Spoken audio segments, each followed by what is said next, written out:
Salut les fans de science! Aujourd'hui, on plonge dans l'univers passionnant de la matière et de ses transformations.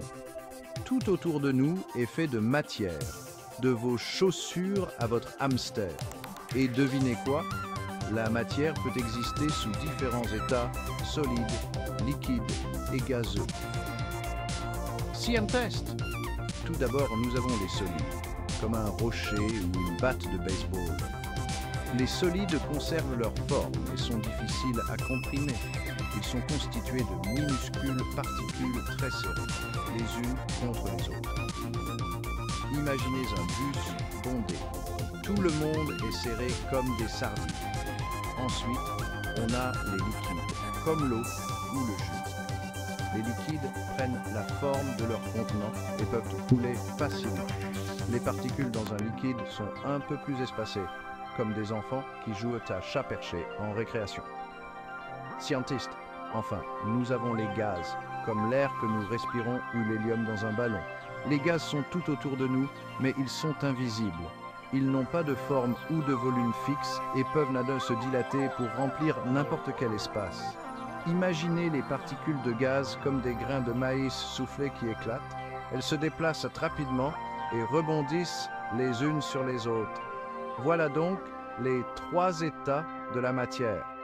Les solides sont compacts, les liquides s'écoulent librement et les gaz se répandent pour remplir tout l'espace. Maintenant que vous connaissez les bases, passons à la façon dont la matière passe d'un état à un autre. Accrochez-vous à vos blouses de laboratoire, car les choses sont sur le point de devenir passionnantes. Nous avons parlé des états de la matière, mais que se passe-t-il lorsque nous ajoutons ou retirons de l'énergie? C'est exact. La matière peut passer d'un état à un autre. Scientiste, imaginez que vous tenez un glaçon. Il est solide, froid et rafraîchissant. Mais que se passe-t-il quand vous le tenez dans votre main? Exactement, il commence à fondre. La chaleur de votre main est transférée au glaçon, ce qui donne aux particules plus d'énergie pour se déplacer. Cela provoque la transformation de la glace, qui passe de l'état solide à l'état liquide. Maintenant, disons que nous chauffons cette eau liquide sur la cuisinière. Au fur et à mesure que l'eau chauffe, les particules se déplacent encore plus vite jusqu'à ce qu'elles aient suffisamment d'énergie pour s'échapper dans l'air sous forme de vapeur d'eau, qui est un gaz. Ce processus s'appelle l'évaporation scientiste. Donc, ajouter de la chaleur peut transformer un solide en liquide, fusion, ou un liquide en gaz, évaporation. Mais que se passe-t-il lorsque nous retirons de la chaleur? Pensez à mettre un verre d'eau au congélateur. Le congélateur retire la chaleur de l'eau, ce qui fait que les particules ralentissent et se rapprochent les unes des autres. Finalement, l'eau gèle et se transforme en glace. Ce processus s'appelle la congélation. Nous avons appris qu'ajouter ou retirer de l'énergie peut modifier l'état de la matière. Mais il y a encore beaucoup plus à explorer. Préparez-vous à découvrir le monde époustouflant du point triple. Attachez vos ceintures, explorateurs scientifiques, car nous sommes sur le point d'entrer dans la quatrième dimension de la matière, le point triple. Vous savez, on a parlé du fait que la matière existe sous forme solide, liquide ou gazeuse. Eh bien, au point triple, une substance peut exister dans les trois états en même temps. C'est comme un tour de magie scientifique. Scientist.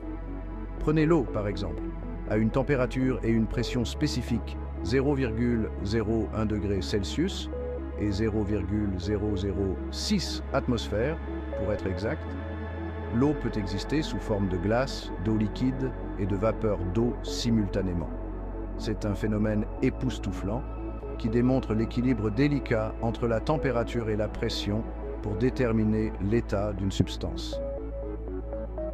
Le point triple est comme un exercice d'équilibriste scientifique où les trois états de la matière coexistent en parfaite harmonie. C'est un événement rare et fascinant qui met en évidence les propriétés incroyables de la matière. Elise, êtes-vous prêt pour une expérience super cool que vous pouvez réaliser à la maison? Explorons le point de congélation de l'eau avec cette activité amusante et facile. Scientist. Très bien, voici le matériel dont vous aurez besoin. 2 bouteilles d'eau identiques, un congélateur et un minuteur. Tout d'abord, remplissez les 2 bouteilles d'eau avec la même quantité d'eau. Ensuite, placez une bouteille au congélateur et laissez l'autre à température ambiante. Réglez un minuteur sur 30 minutes et observez les 2 bouteilles. Au bout de 30 minutes, vous remarquerez que l'eau du congélateur a commencé à se transformer en glace. Mais voici le truc, l'eau qui a été laissée à température ambiante est toujours liquide. Scientist, pourquoi?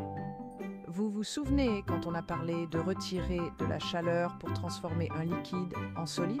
Eh bien, le congélateur est beaucoup plus froid que la température ambiante.